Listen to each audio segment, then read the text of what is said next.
একটি আয়তক্ষেত্রের দৈর্ঘ্য প্রস্থ অপেক্ষা 3 মিটার বেশি এবং পরিসীমা 30 মিটার হলে আয়তক্ষেত্রটির প্রস্থ কত মিটার? একটি আয়তক্ষেত্রের দৈর্ঘ্য প্রস্থ অপেক্ষা 3 মিটার বেশি। তো সেক্ষেত্রে আমরা কিভাবে করবো, যে প্রথমে করবো এভাবে যে মনে করি আয়তক্ষেত্রের প্রস্থ সবসময় অপেক্ষার, যদি এরকম হচ্ছে যে আয়তক্ষেত্রের প্রস্থ দৈর্ঘ্য অপেক্ষা, তাহলে অপেক্ষার কাছে যেটা থাকবে সেটা প্রথমে ধরতে হবে। তাহলে অপেক্ষার কাছে কি আছে এখন? প্রস্থ। তাহলে মনে করি আয়তক্ষেত্রের প্রস্থ সমান সমান x মিটার, এবং তাহলে আমরা লিখতে পারি আয়তক্ষেত্রের প্রস্থ যদি x মিটার হয়, সুতরাং আয়তক্ষেত্রের দৈর্ঘ্য হবে, আয়তক্ষেত্রের দৈর্ঘ্য x প্লাস ওই 3 মিটার বেশি, সেই জন্য x প্লাস 3 হয়েছে। যদি 3 মিটার কম হতো তাহলে x মাইনাস 3 হতো। তাহলে এখন দৈর্ঘ্য প্রস্থ আমরা পেলাম। বলছে আয়তক্ষেত্রের যে পরিসীমা যেটা আছে, এই পরিসীমা কিন্তু 30 মিটার দেওয়া আছে, কারণ আয়তক্ষেত্রের এটা এই পরিসীমাটা হচ্ছে সাংখ্যিক। তাহলে সাংখ্যিক পরিসীমা থাকলে আবার সাংকেতিক পরিসীমা এখন বের করতে হবে। তো সাংকেতিক পরিসীমাটা এখন আমরা বের করব এই দুইটা দৈর্ঘ্য প্রস্থের সাহায্যে। আমি তাহলে লিখবো সুতরাং আয়তক্ষেত্রের পরিসীমা। তো আমরা আয়তক্ষেত্রের পরিসীমাটা কি হবে? সুতরাং আয়তক্ষেত্রের পরিসীমা 2 ইন্টু দৈর্ঘ্য প্লাস প্রস্থ। তো দৈর্ঘ্য হচ্ছে x প্লাস 3 প্লাস দৈর্ঘ্য প্লাস প্রস্থ, এটা হচ্ছে আয়তক্ষেত্রের পরিসীমা। তাহলে আমরা লিখবো প্রশ্ন মতে এখন দুইটা পরিসীমা, একটা হচ্ছে সাংকেতিক পরিসীমা আয়তক্ষেত্রের, আরেকটা হচ্ছে সাংকেতিক। এটা হচ্ছে সাংখ্যিক পরিসীমা আয়তক্ষেত্রের, আর এটা হচ্ছে সাংকেতিক। এই সাংকেতিকের সামনে এখন সাংখ্যিক যে 30 মিটার, ওটা এখন প্রশ্ন মতে 2 into x plus 3 plus x সমান সমান 30। এখন যদি আমরা ক্যালকুলেশন করি তাহলে এখানে 2 ইন্টু 2x প্লাস কত 3 সমান সমান 30, বা 2 যদি আমরা এই 30 এর নিচে নিয়ে যাই তাহলে 2x প্লাস 3 সমান সমান কত 30 ডিভাইডেড বাই 2। তাহলে আমরা লিখতে পারি বা 2x প্লাস 3 সমান সমান 15। এখন এখানে আমরা লিখতে পারি 2x সমান সমান 15 বিয়োগ 3, এটাই বসে গেলে মাইনাস 3। সুতরাং আমরা লিখতে পারি 2x সমান সমান 12, 15 থেকে 3 গেলে 12, তাহলে আমরা লিখতে পারি সুতরাং আরেকটা লাইন যদি আমরা করি তাহলে x সমান সমান 12/2, সুতরাং x সমান সমান 6।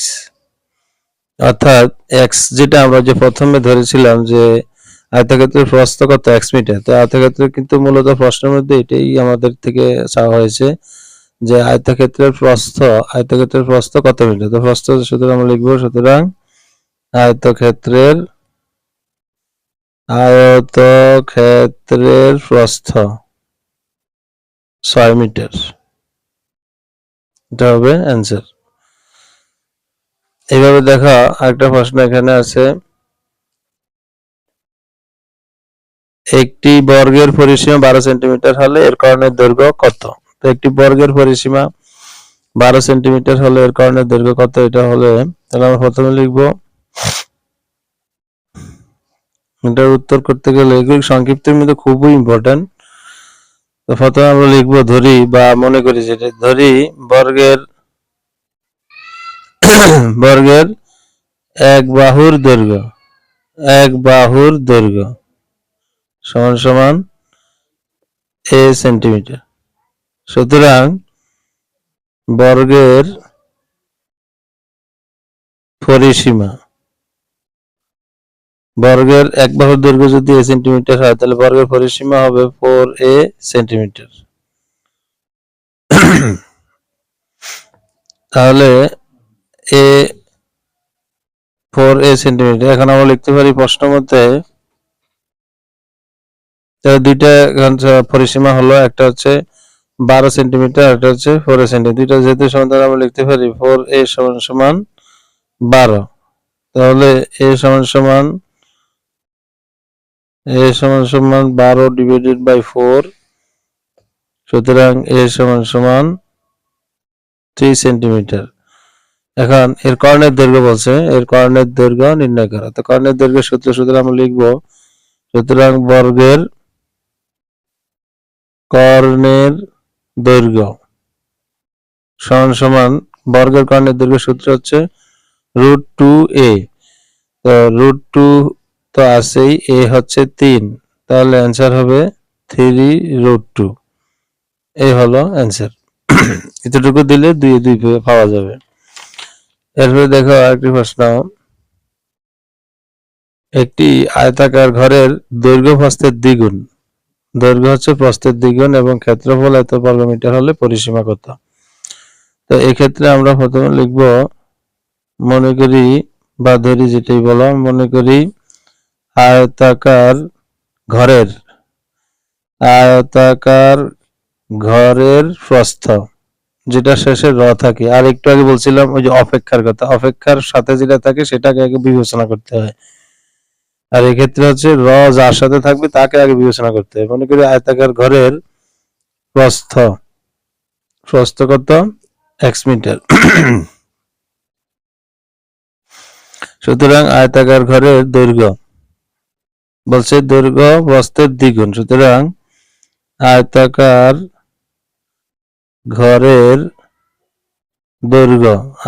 ঘরের দৈর্ঘ্য হবে 2x মিটার, যেহেতু প্রস্থের দ্বিগুণ দৈর্ঘ্য। এখন আমাদের কি করতে হবে? এই ক্ষেত্রফল বের করতে হবে। যেহেতু সাংখ্যিক ক্ষেত্রফল দেওয়া আছে, সবসময় এটা মনে রাখবে, যা দেওয়া আছে তার দিকে যেতে হবে। কারণ দৈর্ঘ্য প্রস্থের সাহায্যে যদি আমরা সাংকেতিক ক্ষেত্রফলের দিকে যাই, তাহলে লিখতে পারি, সুতরাং আয়তাকার ঘরের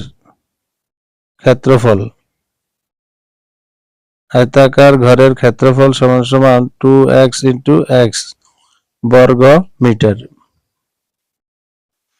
সমান 2x² বর্গ মিটার।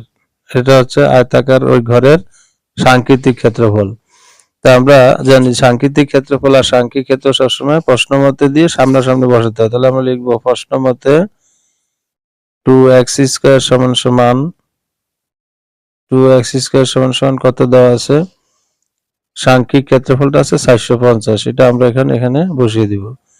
বা তাহলে x² সমান 2 দিয়ে যদি 450 কে ভাগ দেই,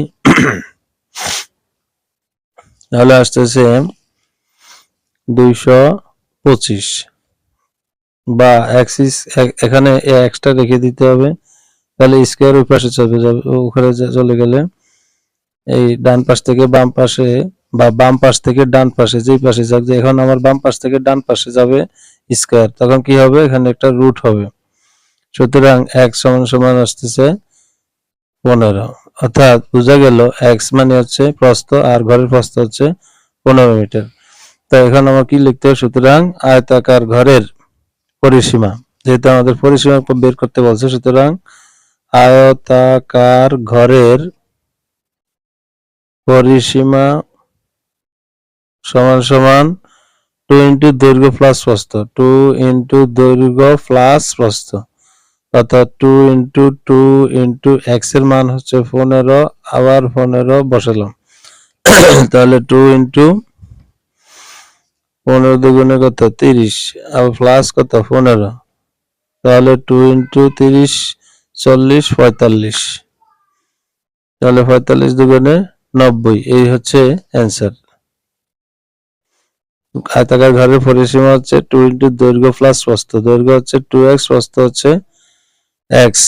তাহলে আমরা এখানে x এর মানটি শুধু বসিয়ে দিয়েছি। দেখো x এর মান কত? 15, x এর মান 15, 15 দুগুণে 30, আর ওই 2 এর জায়গায় 2 আছে, 15 15 30 45, 45 দুগুণে 90। এই হচ্ছে অ্যান্সার। এভাবে দিলে আশা করি ফুল মার্কস পাওয়া যাবে। আরেকটা প্রশ্ন আছে, দেখো, একটি আয়তাকার ক্ষেত্রের প্রস্থ 5 সেন্টিমিটার এবং কর্ণের দৈর্ঘ্য 13 সেন্টিমিটার হলে এর ক্ষেত্রফল কত? এই ক্ষেত্রে আমরা প্রথমে লিখবো দেওয়া আছে বা মনে করি, ক্ষেত্রে প্রথমে লিখবো মনে করি আয়তক্ষেত্রের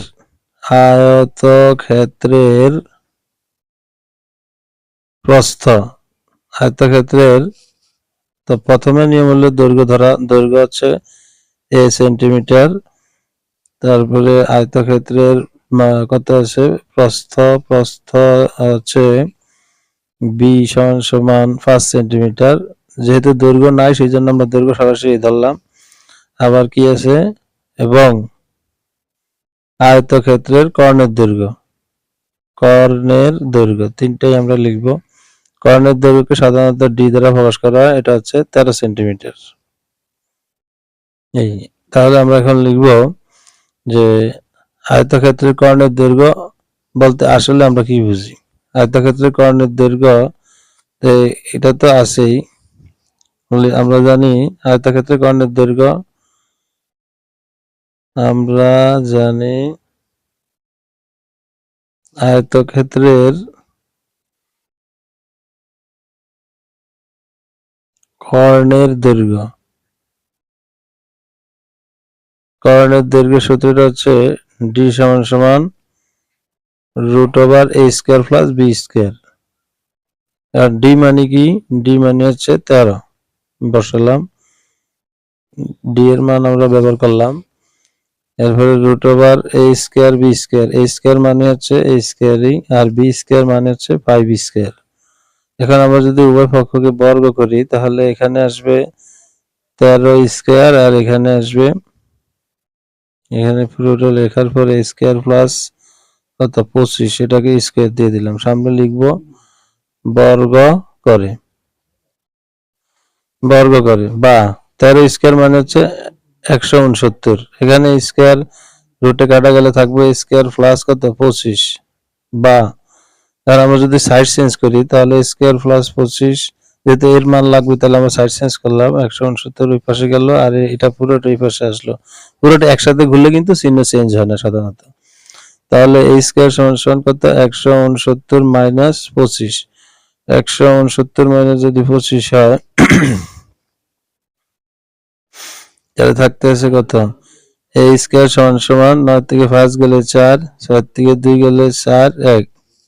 সুতরাং a² সমান যদি 144 হয় তাহলে এখানে বা a² সমান 12², তাহলে সুতরাং a সমান 12।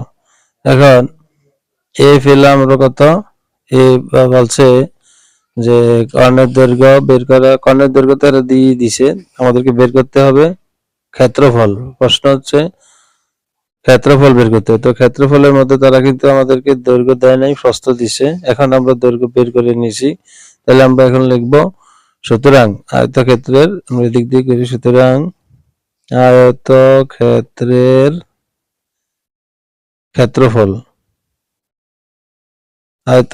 ক্ষেত্রফল সমান a গুণ b, অর্থাৎ দৈর্ঘ্য গুণ প্রস্থ। তো দৈর্ঘ্য হচ্ছে কত 12, প্রস্থ হলো 5, 5 12 কত 60, এটা হচ্ছে অ্যান্সার। এরপরে আমরা দেখো আরো কিছু প্রশ্ন আছে, অবজেক্টিভ, এটা সৃজনশীলও থাকতে পারে, সৃজনশীলের ক নাম্বারে থাকতে পারে। এখন আমরা যা আলোচনা করতেছি এগুলি সব ক্ষেত্রেই প্রযোজ্য, সৃজনশীলের ক অথবা সংক্ষিপ্ত প্রশ্ন অথবা অবজেক্টিভের ক্ষেত্রে। একটি বর্গের অন্তর্বৃত্তের ব্যাসার্ধ 3 সেন্টিমিটার হলে বর্গের বাহুর দৈর্ঘ্য কত?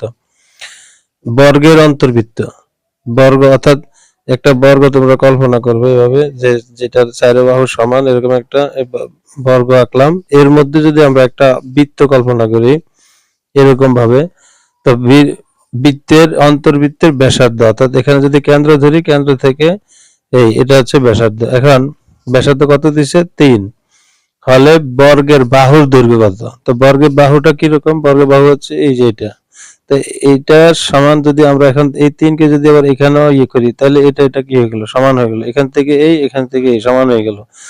তাহলে ব্যাসার্ধ যদি 3 হয়, এখন এখান থেকে এখানে এটা হচ্ছে 3, তাহলে এখান থেকে এখানে কত আবার 3, তো টোটাল কত হলো 6, অর্থাৎ বর্গের বাহুর দৈর্ঘ্য হবে 6, এটা হবে অ্যান্সার। আশা করি বুঝতে পারছো। এরপরে একটি সামান্তরিকের ভূমি আছে এত সেন্টিমিটার, উচ্চতা এত সেন্টিমিটার হলে ক্ষেত্রফল কত? তো সেক্ষেত্রে আমরা জানি যে সামান্তরিকের ক্ষেত্রফলের সূত্র, সামান্তরিকের ক্ষেত্রফলের সূত্র আমরা লিখব ভূমি গুণ উচ্চতা। ভূমি গুণ যদি উচ্চতা হয়, ভূমি হচ্ছে 3√3 আর উচ্চতা হচ্ছে 2√3, এই দুইটা। তো আমরা 3 দুগুণে কত আছে 6, আর √3 যদি গুণ দিই তাহলে শুধু 3 পাওয়া যাবে, 3 6 18, অর্থাৎ 18 বর্গ সেন্টিমিটার হবে অ্যান্সার। এরপরে দেখো n সংখ্যক বাহু বিশিষ্ট সুষম বহুভুজের ক্ষেত্রফল। এটার সূত্রটা হচ্ছে, সবসময় মনে রাখবো, n সংখ্যক বাহু বিশিষ্ট সুষম বহুভুজের ক্ষেত্রফলের সূত্র হচ্ছে n² divided by 4 cot 180 degree divided by n। একটু মুখস্থ রাখতে হবে এই সূত্রটা। n সংখ্যক বাহু বিশিষ্ট সুষম বহুভুজের ক্ষেত্রফল, সেক্ষেত্রে n হচ্ছে বাহুর সংখ্যা আর a হচ্ছে বাহুর পরিমাপ, আর n হচ্ছে বাহুর সংখ্যা, খেয়াল রাখবে। এরপরে যে চতুর্ভুজের দুইটি বাহু পরস্পর সমান্তরাল এবং অপর দুই বাহু সমান্তরাল না, তাকে কি বলে? তো আমরা জানি যে দুটি সমান্তরাল এবং দুটি অসমান্তরাল, এই যে বলছে অপর দুই বাহু সমান্তরাল না, এর মানে অসমান্তরাল। আবার আমরা জানি দুটি বাহু সমান্তরাল এবং দুটি বাহু যদি অসমান্তরাল হয় সেটা হচ্ছে ট্রাপিজিয়াম। সুতরাং তাকে কি বলে? সুতরাং ট্রাপিজিয়াম বলা হবে। সমান্তরাল এবং অসমান্তরাল ফেলেই মনে করবে যে ট্রাপিজিয়ামের কথা বলা হয়েছে। এখানে দেখো বছর সুষম একটি সপ্তভুজের শীর্ষকোণের পরিমাণ কত? একটি সপ্তভুজের শীর্ষকোণের পরিমাণ কত? আবার বলছে সুষম পঞ্চভুজের শীর্ষবিন্দুতে উৎপন্ন কোণের পরিমাণ কত? আবার বলছে একটি ষড়ভুজের শীর্ষকোণের পরিমাণ কত? সুষম পঞ্চভুজের একটি শীর্ষকোণ কত? আবার সুষম ষড়ভুজের প্রত্যেক কোণের পরিমাণ কত? আবার এই যে প্রশ্নগুলি 1 2 3 4 5, এই 5টা প্রশ্নের উত্তরের পদ্ধতি এক। আবার আরেকটা শেষে আছে একটি সুষম ষড়ভুজের শীর্ষ কোণগুলির সমষ্টি কত? যদি এটাও থাকে এই ক্ষেত্রেও ওই একই সিস্টেম। প্রথমে শুরু করছি কি দিয়ে, একটি সপ্তভুজের শীর্ষ কোণে, আমি সবগুলি একসাথে এনেছি এই কারণে, কারণ এগুলি বিভিন্ন সময় বিভিন্নভাবে থাকে কিন্তু আসলে পদ্ধতি তো এক। তোমরা অনেক সময় এগুলি গুলিয়ে ফেলো পরীক্ষা হলের মধ্যে। একটি সপ্তভুজের শীর্ষকোণের পরিমাণ কত, অথবা সুষম পঞ্চভুজের শীর্ষবিন্দুতে উৎপন্ন কোণের পরিমাণ কত, একটি ষড়ভুজের শীর্ষকোণের পরিমাণ কত। এইভাবে আমরা প্রত্যেকটার ক্ষেত্রে একটা পদ্ধতি অবলম্বন করব, সেটা হচ্ছে 180 degree minus 360 degree divided by n। এই সূত্রটা আমরা ব্যবহার করব, আর কোনো কিছুই লাগবে না।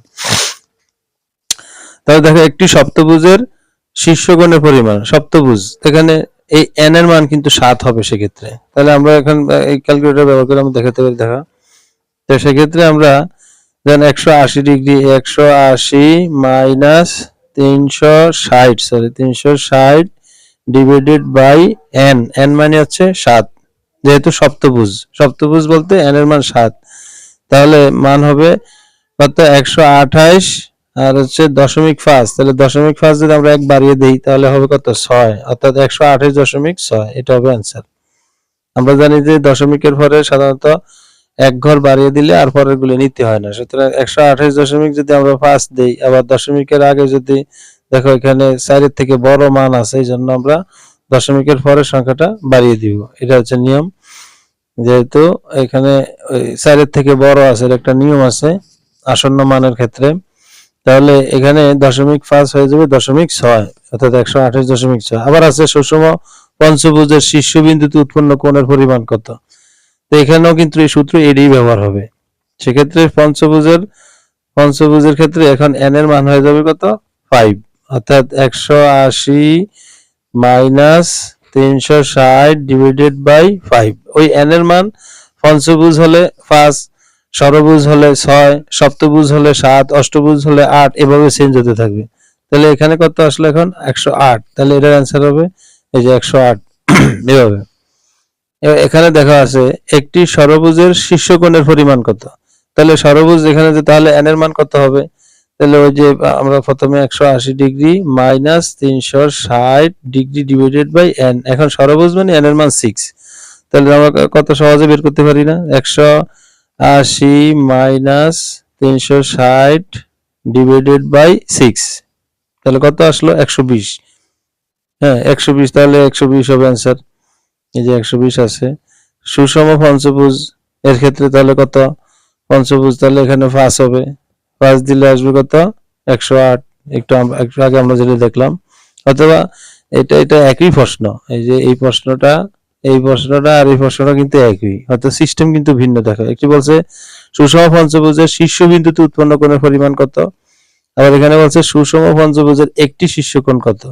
এগুলো প্রশ্ন কিন্তু একই, যেটাই দেখ সিস্টেম এক। এরপরে আবার আছে সুষম ষড়ভুজের প্রত্যেক কোণের পরিমাণ কত। এখানে এই প্রশ্নটা এই যে এখানেও ষড়ভুজ আছে, এখানেও কিন্তু ষড়ভুজ আছে, তো এখানে বলছে একটি ষড়ভুজের শীর্ষকোণের পরিমাণ কত, এখানে বলছে সুষম ষড়ভুজের প্রত্যেক কোণের পরিমাণ কত। তো প্রত্যেক কোণ বলতে এক কোণ, একটি কোণের কথাই বলছে, এখানে শীর্ষকোণের বলতে একটি কোণের কথা বুঝিয়েছে, সুতরাং সিস্টেম একই। তো এখানেও আমরা এখানে 120 আছে, তাহলে এটা 120। একটি সুষম ষড়ভুজের শীর্ষ কোণগুলি সমষ্টি কত, এখানে একটু বেশ কম আছে। তো এই ক্ষেত্রে আমরা কি করব, ষড়ভুজের ক্ষেত্রে যেহেতু ষড়ভুজ আছে তাহলে n এর মান কিন্তু আমরা 6ই ব্যবহার করব। তো একটু আগে আমরা কি দেখলাম, যখন n এর মান 6 ব্যবহার করছিলাম তখন আমাদের মান এসেছিল কত 120, অর্থাৎ প্রত্যেকটা শীর্ষকোণের পরিমাণ যদি 120 হয়, প্রশ্ন হচ্ছে একটি ষড়ভুজের কয়টি শীর্ষকোণ আছে। একটি ষড়ভুজের শীর্ষকোণ থাকবে 6টি, পঞ্চভুজের শীর্ষকোণ থাকবে 5টি, সপ্তভুজের শীর্ষকোণ থাকবে 7টি, অষ্টভুজের শীর্ষকোণ থাকবে 8টি। সুতরাং ষড়ভুজের যেহেতু শীর্ষকোণ 6টি, সুতরাং একটি কোণ যেহেতু 120, সুতরাং ওই 120 এর সাথে 6 গুণ হবে, 6 বারে কত 72, অর্থাৎ 720 ডিগ্রি। এই 720 ডিগ্রি হবে অ্যান্সার। আশা করি সবাই বুঝতে পারবে। এরপরে দেখো আরেকটি প্রশ্ন এখানে আছে, এখানে আছে 4 সেন্টিমিটার বাহু বিশিষ্ট একটি সুষম ষড়ভুজের ক্ষেত্রফল কত সেন্টিমিটার। তো এখানে ওই যে একটু আগে বলছিলাম যে সুষম ষড়ভুজের ক্ষেত্রফল, সুষম ষড়ভুজের ক্ষেত্রফলের ক্ষেত্রে এই সূত্রটা মনে রাখতে হবে, na square divided by 4 cot 180 degree divided by n। সেক্ষেত্রে n হচ্ছে বাহুর সংখ্যা আর এ হচ্ছে বাহুর পরিমাণ। এখন 4 সেন্টিমিটার বাহু বিশিষ্ট বলছে, অর্থাৎ এর মান দেওয়া আছে 4, এক্ষেত্রে এ হচ্ছে 4 আর n হচ্ছে কত, n হচ্ছে সুষম ষড়ভুজ, ষড়ভুজ বলতে 6, পঞ্চভুজ হলে 5, সপ্তভুজ হলে 7, অষ্টভুজ হলে 8। এই ঠিক এইভাবে মানগুলি আমরা ব্যবহার করব। আর এখানে যদি বাহুর পরিমাণ যদি এখন 6 সেন্টিমিটার হতো তাহলে আমরা এর মান 6 সেন্টিমিটার ধরতাম, যদি 10 সেন্টিমিটার হতো বাহুর পরিমাণ তাহলে এর মান আমরা 10 ধরতাম। তাহলে এখন যদি আমরা ক্যালকুলেটরে ব্যবহার করি মানটা, দেখো n এর মান কত, n এর মান হচ্ছে 6, এর মান কত 4 স্কয়ার ডিভাইড বাই 4, তাহলে আছে কত cot, এখানে আছে 180 ডিগ্রি ডিভাইডেড বাই কত n মানে 6। এখন আমরা যদি প্রাথমিক কাটাকাটি করি তাহলে কি আসতেছে, এখানে এখানে কাটাকাটি ওইভাবে করলে করতে পারো, আবার ক্যালকুলেটরে সরাসরি দিতে পারো, একই কথা। যেমন এখানে আছে কত, প্রথমে আমরা দিব cot, তো cot ক্যালকুলেটরে কিভাবে উঠাবো, cot উঠাতে গেলে আমরা দিতে হবে 1/10, এই হচ্ছে cot 1/10, 1/10 অর্থাৎ আমরা জানি যে 1/10 মানে কিন্তু cot। তোমরা পরীক্ষার হলে কিন্তু এই 100 ms ক্যালকুলেটর উপর নিতে পারবে না, সেক্ষেত্রে 100 ms ক্যালকুলেটর আগে থেকে ব্যবহার করে শিখে রাখা উত্তম যে কিভাবে আমরা কাজ করব। তো cot মানে হচ্ছে 1/10, এটা এখানে আমরা কি করব যে আমাদের কি করতে 180 ভাগ কত 6, তাহলে আমরা এখানে সরাসরি আসতেছে না, আমরা লিখবো কি cot 36 কত 180, তো আমরা সেক্ষেত্রে সরাসরি দিয়ে দিতে পারি যে 1/10 দিলে এরপরে সরাসরি আমরা 30 ব্যবহার করতে পারি, 36 তে 180। এটা আগে আমরা আমাদের এই কাজটা শেষ। আর এখানে কি আছে, এখানে 4 এর উপরে স্কয়ার হলে কত হয়, 4 এর উপরে স্কয়ার হলে হয় 16, তো 4 4 16, অর্থাৎ এটা এটা যদি আমরা কেটে দেই, এখানে যদি এখানে মূলত এই অবস্থা আছে 6 গুণ 16, 4 4 16, নিচে আবার 4 আছে, তো 4 4 কত, আবার 16, 4 4 16 কাটলাম, 4 4 কত 24, অর্থাৎ এই জায়গাটার মধ্যে আছে 24 আর এখানে আছে cot 30, cot 30। তাহলে আমরা গুণ কি ব্যবহার করতে পারি, এখন ওই 24 ব্যবহার করতে পারি, এই 24 দিলাম, তাহলে আসতেছে কত 41.56, 41.56। এটা আমরা যদি এখানে মার্ক করি 41.56, এখানে 41.56 আসলে কোথায় আছে? প্রত্যেকটা অবজেক্টিভে যে এক সময় টানবে তা না, কিছু কিছু অবজেক্টিভ একটু বেশি সময় নিবে, যেমন এটা একটু বেশি সময় নিতেই পারে। তো এখানে এখন আমরা অপশনগুলি, আমাদের মোটামুটি অ্যান্সার তো বের হয়ে গেছে, অপশনগুলি থেকে এখন চেক করতে হবে। 24√3, এটা ক্যালকুলেটর আমরা যদি উঠাই 24√3, হ্যাঁ এখানে কত আসছে 41.56, সুতরাং 41.56 আমি কিন্তু পেয়েছি, সুতরাং এটাই হবে অ্যান্সার। আশা করি সবাই মনোযোগ সহকারে দেখবে।